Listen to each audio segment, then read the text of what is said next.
He was introducing the members of the band, and he got to me and he said, on bass, Paul Thompson, and somebody in the back of the room yelled out, pdbass. Here's the thing, as a YouTuber too, sometimes we pour our heart and soul into something, and we deal with this all the time. You work so hard and you're so excited and so passionate, and you upload, and then nobody is interested in seeing it. I've learned that comments are a little more about the commenter than the commentee. What's going on? It's Jason Heath, and I had such a good time sitting down with my friend Paul Thompson, pdbass. We dig into creativity, how that pertains to YouTube, lessons learned along the way, and what he has planned for the future. Hope you enjoy.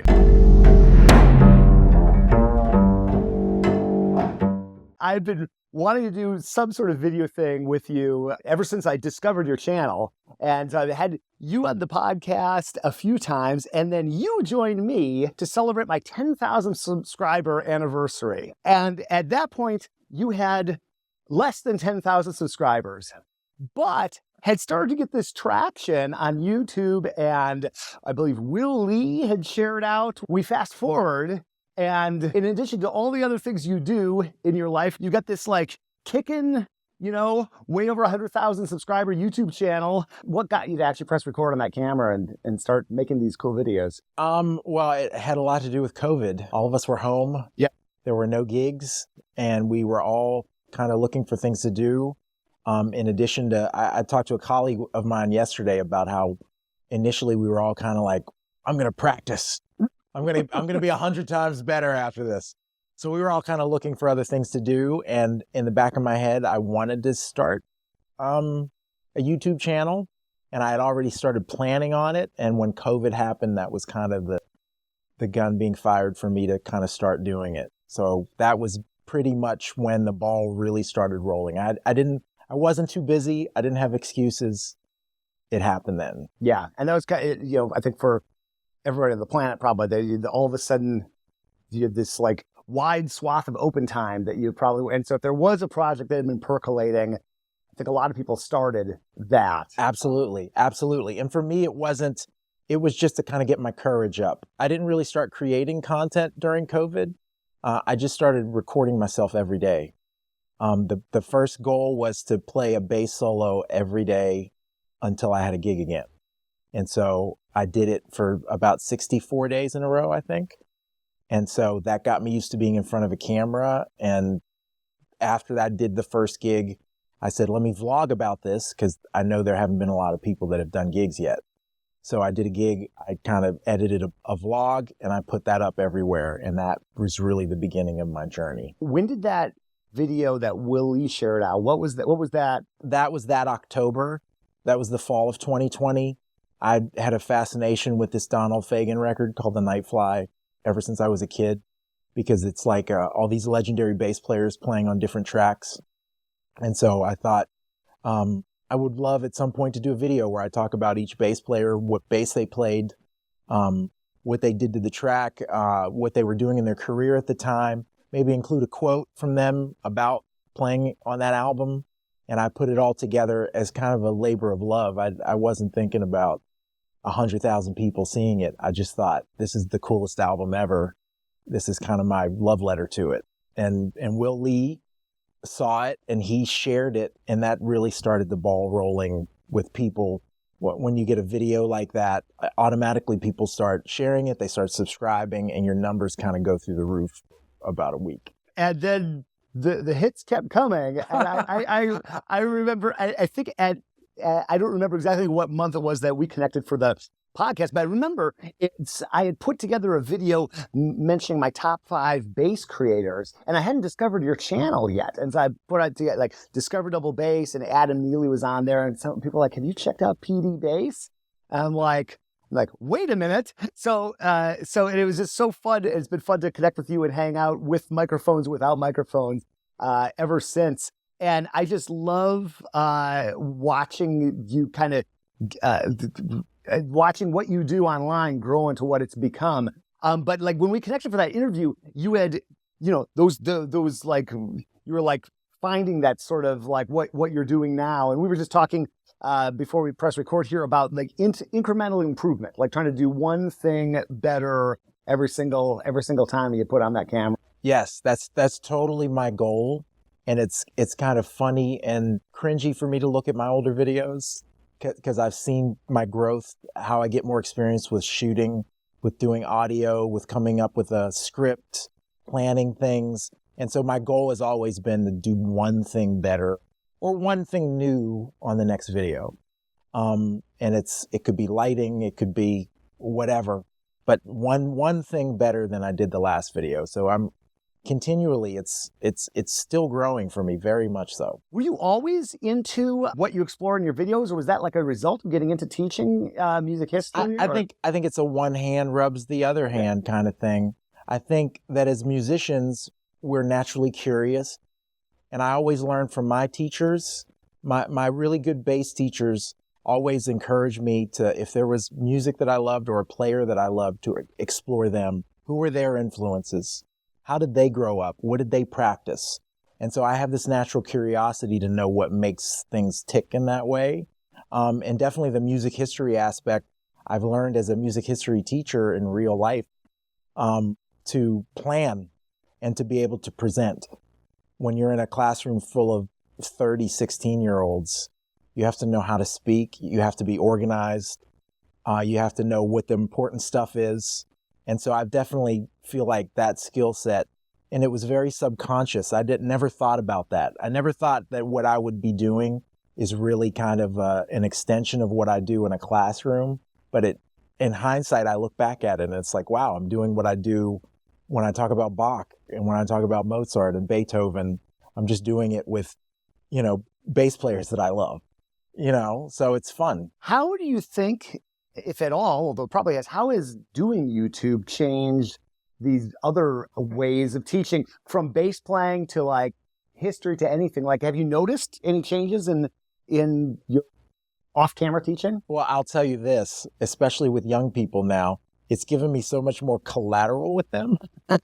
The fact that my kids know that I'm a YouTube creator because I have the number of subscribers that I have, and how kids will go to my videos.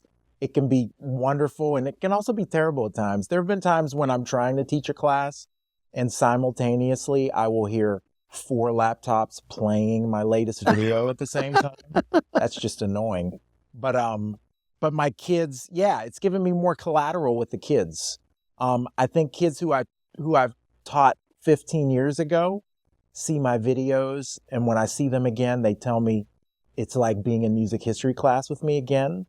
It's just an extension of what they experienced back then.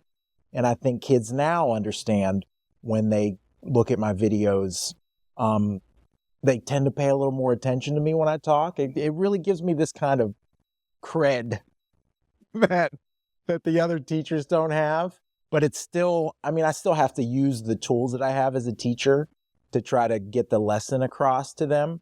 And I also go to them for advice. Sometimes if I have a thumbnail that's not working, I'll ask what they think works. Kids will give me feedback, which I appreciate. There are certain bass students I have even. I'll see them in the hallway. Hey, did you see the video I put up last night? What'd you think? Tell me.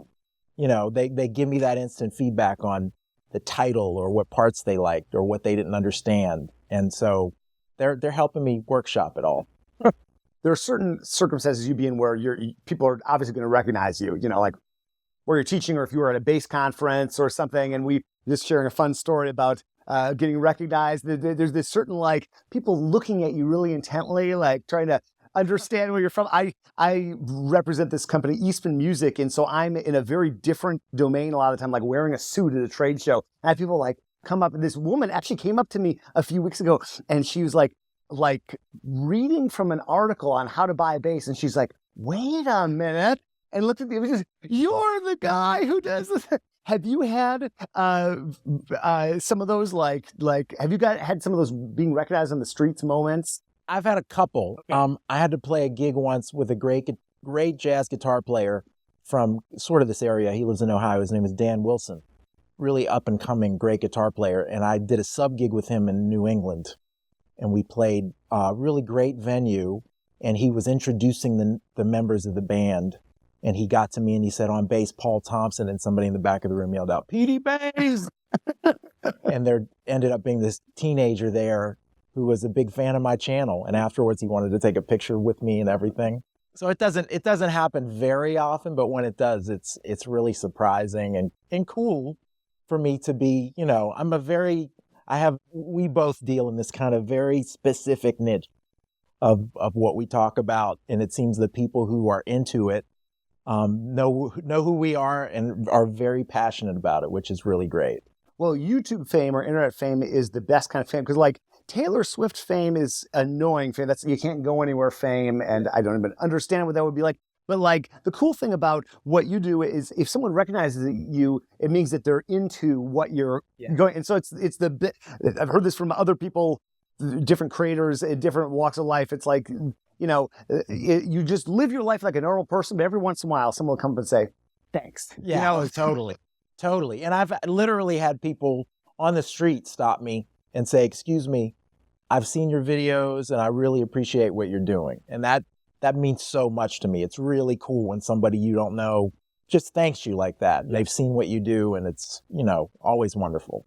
So I've got a short story that will lead to a question, I promise. But so I had one of those getting recognized on the street moments a few years ago. I was sitting at an outdoor cafe, some live music in my neighborhood with my wife, and somebody walks by and is like, I recognize you from YouTube. His name's Joe Rosado Jr. He sits down to have a drink with us. Turns out he is an NBC Bay Area news reporter doing all sorts of local stories. He's been doing that for 30 years. So we're having dinner. My wife then says, like, you got to have him on your podcast, right? And it's like, I do. And pick his brain and learn from like an actual journalist who's been doing it for 30 years. So came over to my place. We had a great conversation. And I had gotten into this habit of, I like try a bunch of ideas that don't work.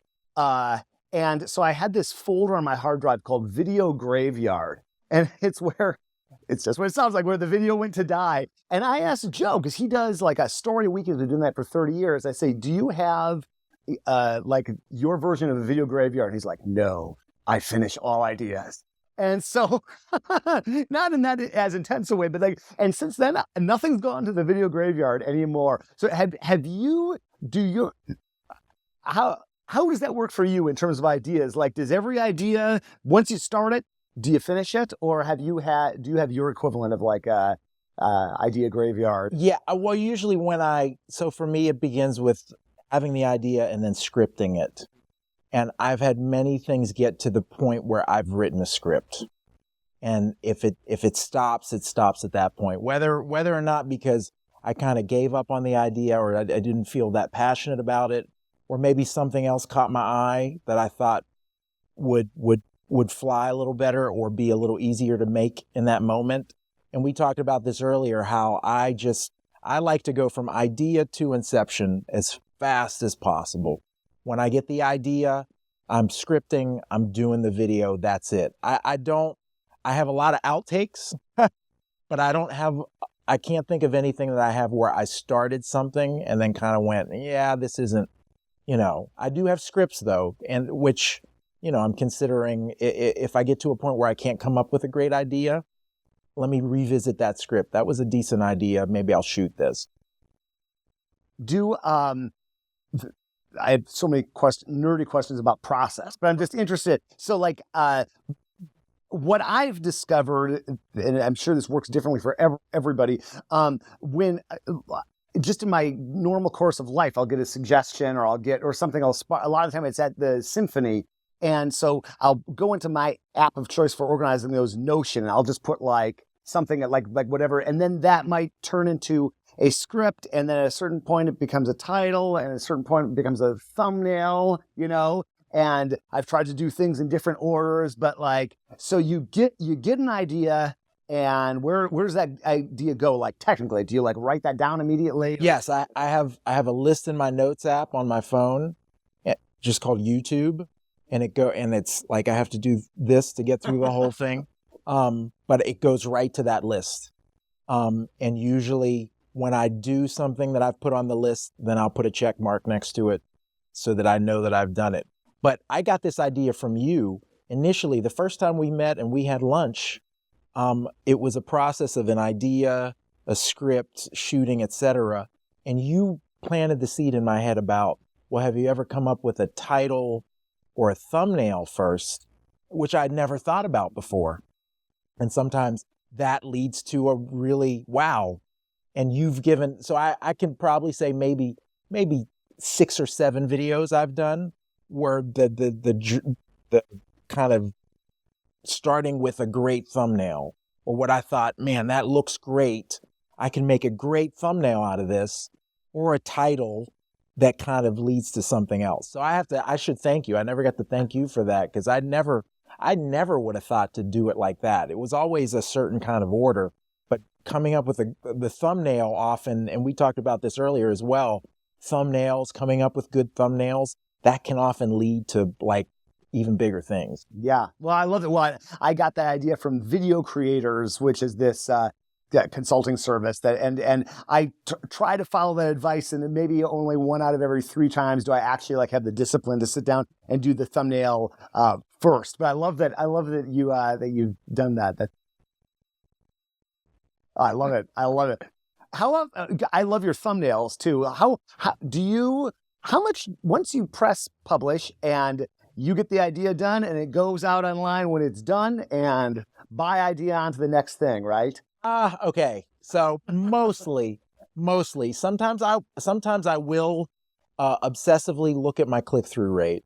And if it looks low, and if I can put up the video and in the first hour, it looks below average, which sometimes happens, then I might mess with the title and the thumbnail.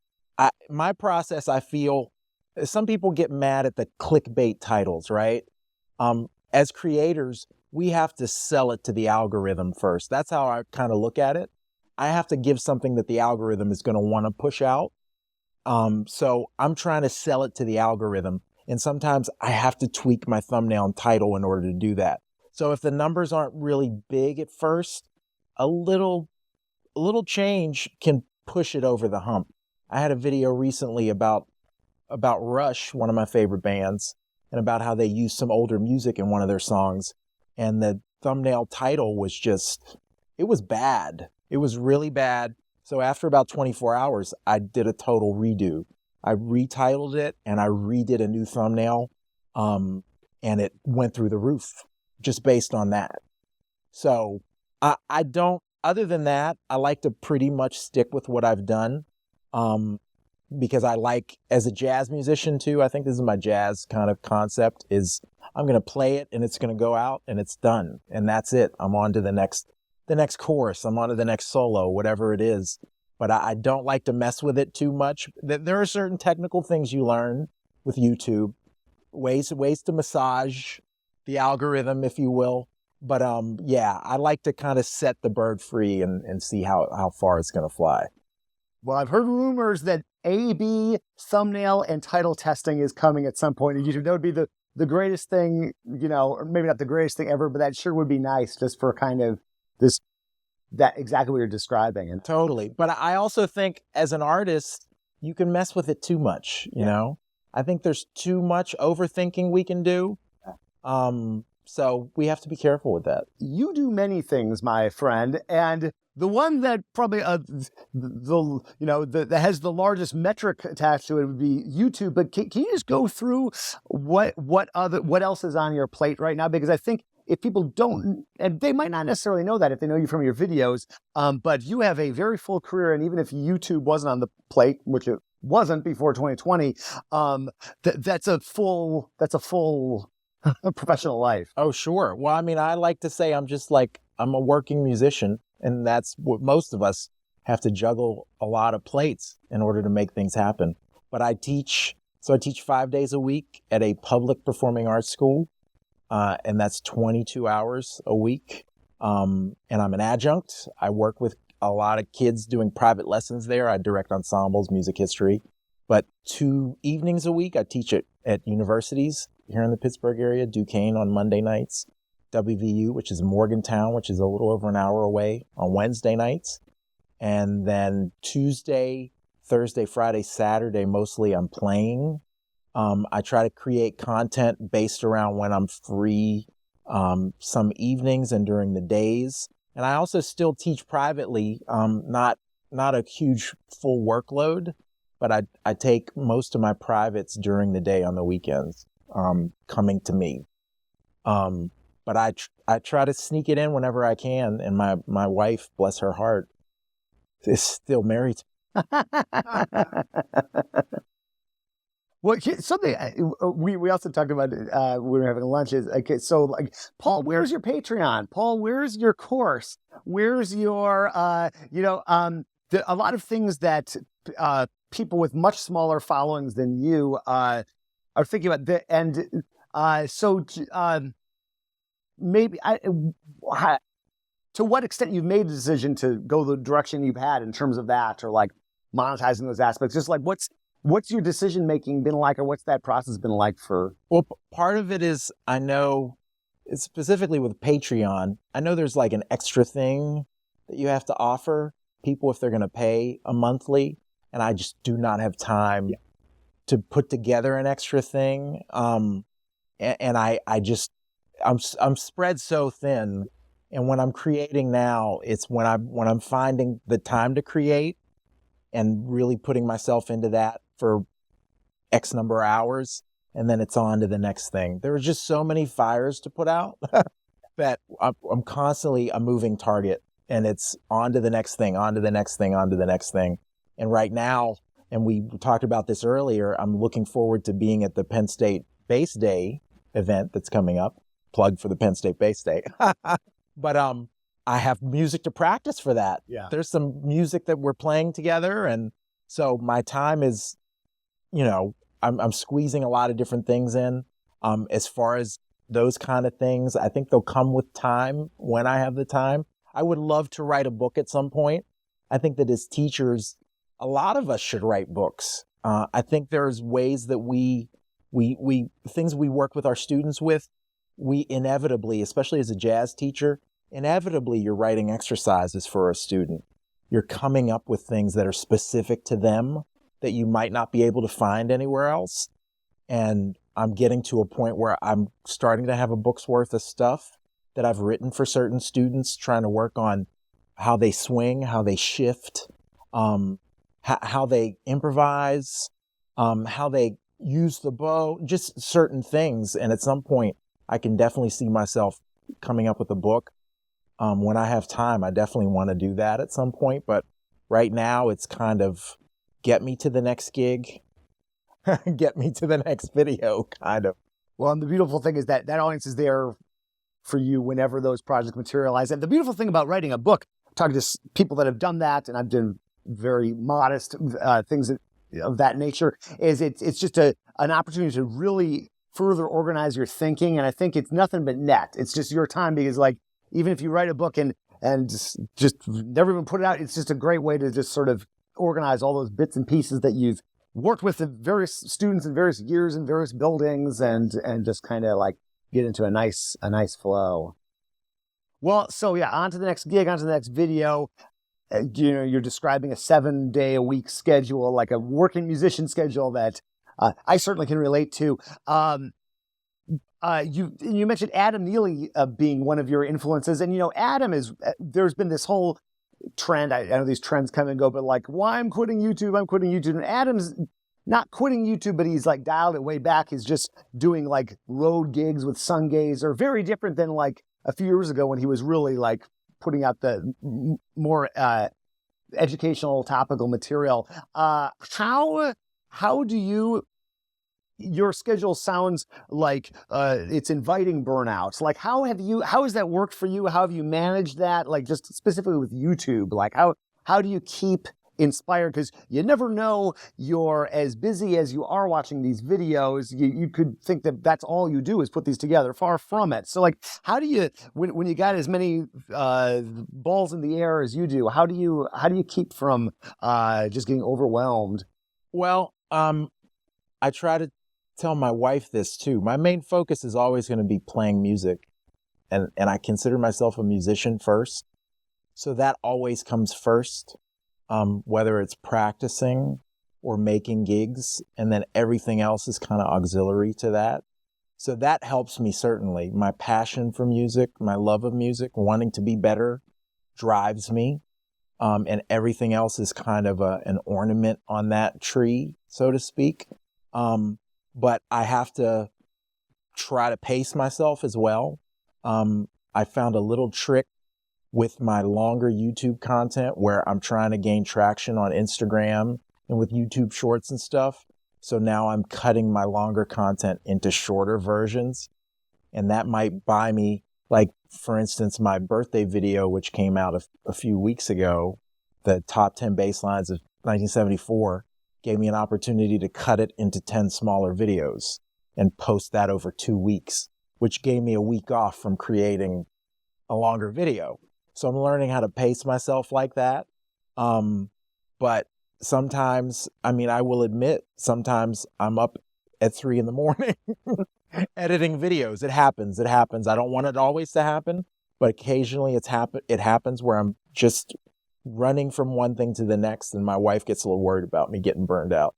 But I always try to take a breath and make sure I take a week off at least in between trying to get to the next video. I try not to take longer than 2 weeks.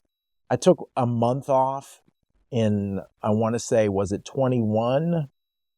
20, yeah, I think I took the month of September off because we were kind of getting back to going to school and gigs were really back, and the algorithm like totally put me at the back of the line. Like it was like I had to start all over again. And so since then, I try not to do more than 2 weeks in between my videos. But there's ways to, to kind of extend the life of one video. Or if I get a lot of views on a video, I take that as the algorithm going, you have permission to take a week off now. So I go, thank you, algorithm. That's a good way to look at it. That's a good subconscious motivation too, just like long term. But the music is always going to be the number one for me. That's always, whether it's something I'm practicing on, some music that I'm excited about. For instance, Chris Potter's new album just came out like yesterday. And my hero, John Patitucci, is on that record, and I'm just geeking out about that right now. That gives me a little kind of respite from all the other stuff. So the music kind of guides me through. That's great. Yeah, I tried to put music in the front seat I think I did put it in the front seat in 2018. I'd been so busy with so many projects and more specifically, like practicing the bass. I realized, and I had moved to San Francisco, I had so much more time, and I still wasn't practicing the bass. And I thought, like, what am I doing here anyway? And I just for a variety of reasons, I got into the habit of practicing again, which I'd really fallen out of. And it's amazing how all these other things in my life just started to happen then. But magically, that's when the San Francisco Symphony started calling me much more frequently. I don't know if there's a correlation, but and other things in my life too. And it's just been one of those like I go to the gym, this like regular thing, and like just playing the bass and like putting time in on that aspect of my craft has been really grounding for the other projects in my life. So everybody's process is different. I've gotten really into this batching where I film talking head for everything and then like edit everything. I'll do like 3 or 4 videos. You are a start to finish person. The idea comes, and as you were describing that to me, there's this guy, producer Eric Seraphin, who wrote Zen and the Art of Mixing, and it was all about how he mixes records, and he is a very similar description. It's like once he goes, he's kind of in, even if it sounds for you, it's like a few days process. For him, it's like a series of hours, but once he's in that kind of state with that video or with that track, he's in it till the end. And you were also mentioning that that's how you think of when you arrange. So your process is just kind of like idea, flesh it out all the way and see it through all the way to the end. Absolutely. And again, that might be the jazz musician in me, which is like, this is how I'm hearing it, play it, immediately. Yes, I can't come back to something. I mean, I can put an idea down, but generally speaking, once I get in the flow of the creation of whatever that story is, I do not like to stop. I do not like to, I can't put it aside and then start working on another idea, definitely. I like to see it all the way through. And like we talked about earlier, when I write a jazz arrangement, which I have to do for my high school kids, I got to find the 6 hours, 7 hours to do it and not stop. I have to go from beginning to end before I feel like I can walk away from it. Do you have a sense, I discovered a few years ago when I started getting into videos that there are easy ideas and hard ideas. And this was 2020 when I really didn't have anything else to do, but I put together this video. It was the hardest dang video I ever did because I decided to play these duets, all 24 of these duets, and to film myself playing, audio and video of me playing both duet part. And by the end of the project, I had like 100 separate files, and it took me it must have been at least 50 hours. And it got like whatever views it got. And then the next week, I'm like, well, I am exhausted. And I did this video, and the whole process from the idea to the end of the video was like an hour, and it got like twice as many views. So I'm like, okay, there's a lesson in there somewhere. So how so the lesson I took is like, try to do easy ideas, or if it's a hard idea, it had better be worth it. Do you have kind of a similar barometer? Okay. Well, I used to do this series on my channel called From the Bottom, where I would kind of take an album and explore the whole record, track by track, bass player by bass player. It was a Will Lee thing was the first one that I did. And it's so exhaustive.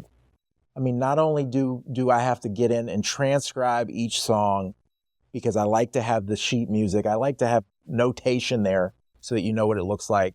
But I have to perform each one. I have to record get a good take on the bass of each track.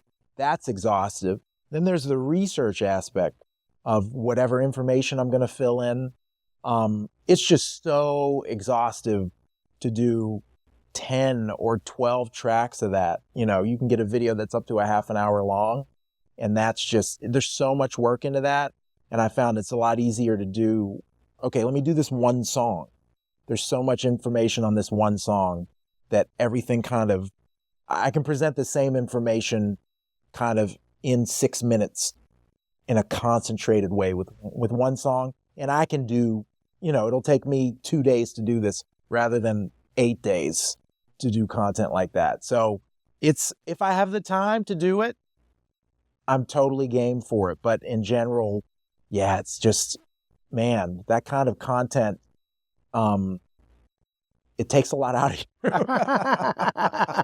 And then when you don't, here's the thing as a YouTuber too, sometimes we pour our heart and soul into something, and we deal with this all the time. You work so hard and you're so excited and so passionate, and you upload, and then nobody is interested in seeing it. And you're just like, it can be so deflating, because we're looking for that kind of validation after all the work that we've put in, So right now, I'm into these little concentrated kind of spurts is what I'm trying to present.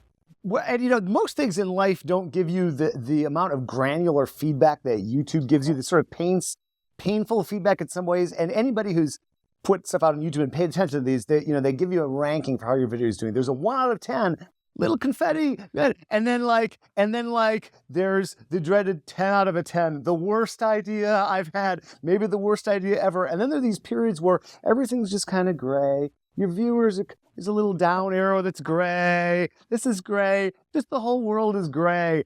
And I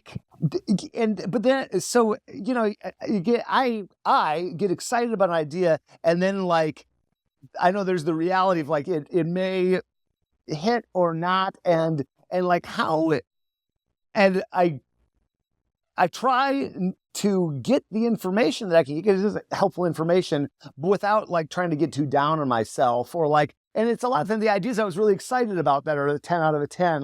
How do you handle that kind of brutal feedback, or how does that work for you? I got to go on to the next one. It's just on to the next one. And some of my favorite ideas, and you are so right on the nose. For people that don't create content and don't know this, in the YouTube Studio app, when you go in to look at your analytics, they rank them. So when you get that 1 out of 10, the little fake confetti comes up. It tells you how great you're doing. You see all these green arrows pointing up. And when it's a 10 out of 10, you feel like an utter, I mean, me anyway, I feel like an utter failure. Oh my God, I just put up the worst video on YouTube.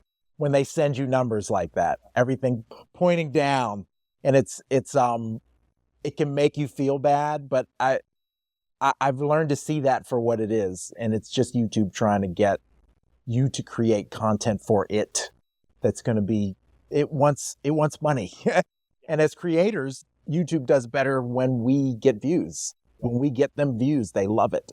So for me, as far as the analytics go, I just try to get to the next video. When I get a video that gets a lot of views, there's this kind of house money feeling that I get where I feel like the next video I can do anything that I want. But it's the same feeling when I do a bad video. There's this kind of house money feeling of, okay, now it doesn't matter what the next video is. Let me just get on to the next thing. And some of my favorite videos have been absolutely 10 out of 10s. I did a video that I thought was going to be great about fictional bass players, like the top 5 fictional bassists for movies and cartoons and TV and stuff. That one tanked hard. So it's on to the next thing, on to the next thing. I think in my most despairing moments of the 2020, I started getting really into this program, Adobe After Effects, and like cutting out little dolls of composers, virtual dolls, and having them do things. And I made this one where I had, I think, Bottesini fight Kusevitsky or something like that. The dumbest idea ever, and it did terribly. It was an absolute and I put so much time into that video, but I had some of those ideas that didn't seem to connect. And then I try not to spend too much time in the YouTube analytics, or it'll mess with my mind. But every once in a while, go and look, and some of those like, oh wow, I ended up over time, like connecting with people and doing better than I thought it would. Oh, absolutely. And that's sometimes things that we've done will all of a sudden start to get way, way more views because of one. You might have a video that really hits and people pick up on an old one that nobody picked up on. And, so you never know. You never know. So I've had fun speculations for various people in the bass world, Jeff Chalmers, Scott Devine, talking to other people, just about like, what is the potential, like here, you're talking about music, but definitely there's a bass in your hand. We're talking about bass lines quite frequently. Do you have a sense of who is in your audience in terms of how many of them are bass players? How many of them are just music fans? Have you speculated on that at all? Or I've thought about it a little bit, and based on comments that I've read, I know that specifically, I know that I have a lot of people that aren't bass players that watch my videos and have loved the bass, and a lot of them are motivated to pick up the bass because they've seen something that I've talked about. Or somebody who has been a bass player and I bring up something that they loved when they were younger, that, I get a lot of, I'm finally buying a bass after watching this video. I get a lot of this song was why I picked up the bass when I was younger. And I get a lot of, I don't know anything about music or bass, but I'd like to hear you talk about music. I get some of those too. Because in general, I try to make the videos for myself as a 17-year-old and for my mother. Oh, nice. I love it. I had somebody write a comment. I'm a cellist. I think the Mongolian national anthem would sound great on bass. Will you play it? And then so I did not play the Mongolian national anthem for my next video. So then I get the next comment from the same person, unsubscribing because you didn't play Mongolian national anthem, which is an awesome comment. And then there's a member of the Atlanta Symphony named Michael Kurth, who is also a composer and arranger. And he saw, and of course, I screenshotted it, put it on Facebook, and just thought it was hilarious. The next thing I know, in my email the next day, Michael Kurth has arranged the Mongolian national anthem for double basses, and we put it up. And I still haven't played it, but I thought that was a fun way. But the sort of unique nature of people being able to get to you through the comments. What's your relationship been like with comments? And actually, I have a bad habit that I think I've broken, which is I don't try to get in and read the comments except maybe after a couple drinks late at night. And then I find the meanest possible comment, screenshot it, put it on Facebook, and go to bed and forget I ever did it. And then the next day I wake up and I get these text messages. Are you okay, Jason? We love you, Jason. And I'm so embarrassed because it was just, but I'm able to find that one little nasty thing in the pile of you largely positive things. So like, and it's just, we're just not built for that. And you are an order of magnitude beyond that in terms of comments and views and everything. So like what's your relationship been with like that kind of thing? Yeah. Well, I always thought at this point, like say you get over 100,000 subscribers, that there are just too many comments to read, but that's on a video by video basis. And I've been really fortunate enough. I have a couple videos that are over 1 million views. I just can't keep up with the comments on those because they just keep coming. But I can pick up my app and pretty much read new comments pretty regularly, but I try to stay away from it. I've kind of distanced myself from the comments more. I understand, and Rick Beato said this in a video. I thought it was really brilliant. He said that people comment more for themselves than they do for you. And that really put everything in perspective for me because I used to take it very personally, particularly the criticisms that people would make in the comments about how I talked or how I looked or whatever, my jump cuts, whatever. I got comments on, as I'm sure you get comments on everything, the shirt you're wearing, everything. But at the same time, there's also the random comment from a famous person, which really is amazing. When somebody that you know of, which is, I've had great, amazing bass players like John Goldsby and this guy named Rodney Skeet Curtis and all these great musicians who have written me wonderful comments. Ron Carter commented on more than one of my videos about himself. Like, how incredible is that? And I want to be able to see those comments. So I don't look at all of them. I can usually, when you open the app, you can see the first 3 or 4 comments. So I kind of peek at those and I might follow through and look, give somebody a heart, on a comment or something. But I try not to. I've learned that comments are a little more about the commenter than the commentee. Yeah, absolutely. No, I've had some fun ones. And it's amazing how people can just find that place of insecurity and just give it a little poke. I think one of the variations that's the most hurtful is I really used to like what you do, but I don't really like it so much anymore. Or I put together the most harmless of all videos I could think of. It was about why Viennese double bass solos were so popular in the 18th century. And that got more hate than anything I've done because, and I think it must have gotten shared in some particularly spicy Baroque Facebook group or something. Because like I had all these people, including some well-known people, be like, "This is utter trash." And I'm like, so I was so careful with that video too. I was literally reading off of a doctoral dissertation about that topic. And I think I don't know what was wrong, but and I just resist the urge to like dip in. And if someone leaves something nasty, if it's totally inappropriate and needs to be deleted, I'll delete it. But otherwise, I just let it sit there, just like for the world to see or for other people to come to the defense. But yeah, that is a hard. When something gets over 1 million, I'm sure it just becomes impossible. And the bad. You're seeing much more of it. But it's much easier now for me, thankfully, to kind of walk away. I try to see as many good as I can and even reply to people who leave good comments because I really appreciate that. If I see someone says, I really like this video, I just subscribe. I gotta heart that comment. Thank you. I really appreciate it. Or if somebody gives me a super thanks, where they can tip you on YouTube, I gotta reply to that. Thank you so much. I appreciate it. But in general, there's just the toxicity It's nice to keep that at arm's length. Forgive me if I missed, but have you done anything live? Have you done like a YouTube? I thought I saw you do one. Maybe you've done more than one. I've done 3 live things. I can count. The first was I did just to try one of my bass solos I played live, just to see what would happen. The second, that was early on. That was like in the first year. The second one, I gave away a Parastro olive string.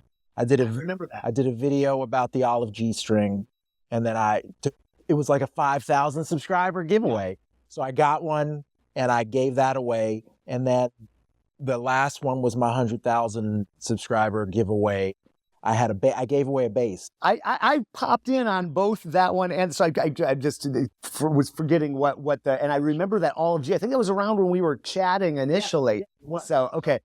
Have you thought and I think I have also done 3, and you were on one of them. So I'm not dumb, but I've thought about getting into some sort of regular practice of doing that. I know time is at an ultra premium for you, so that could be one reason why. Have you thought about that, or maybe what are some things you're thinking about, if not experimenting? I'm definitely thinking about that.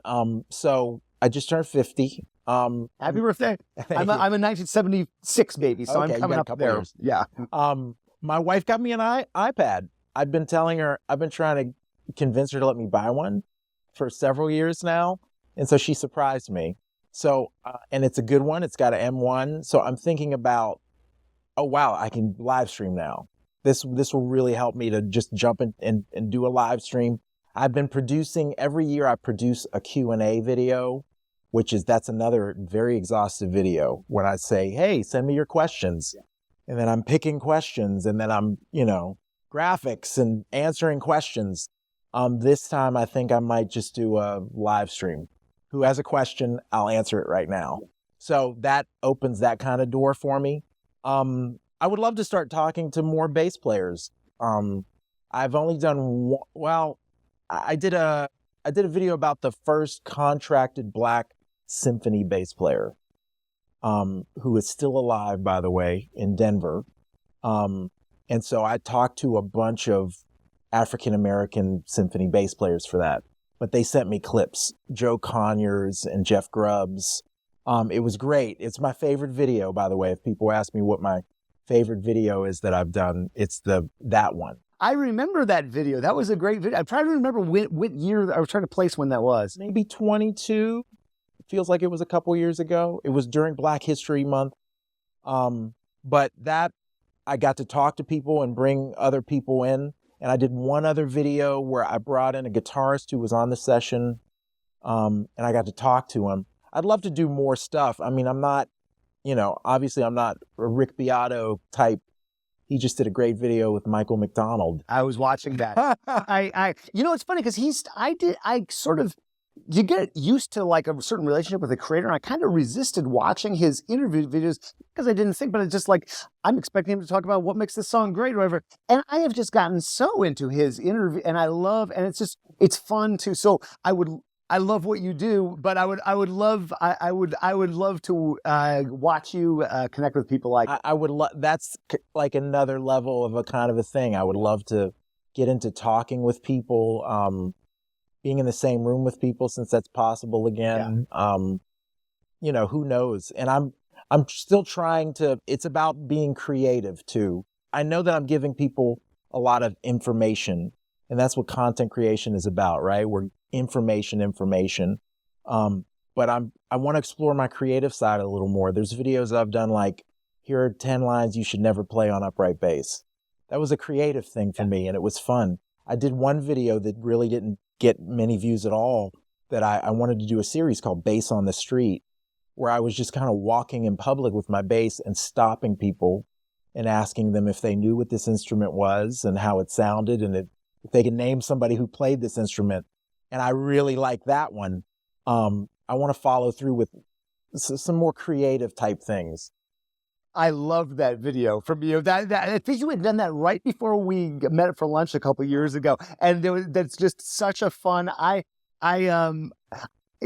boy, could I do an interesting one in San Francisco walking around with my bass, so maybe I'll work up the courage to do that. Yeah. I mean, I want to revisit it at some point. And now that I have way, way more subscribers now. I know that I'd have a bigger bullhorn if I was just to put it up.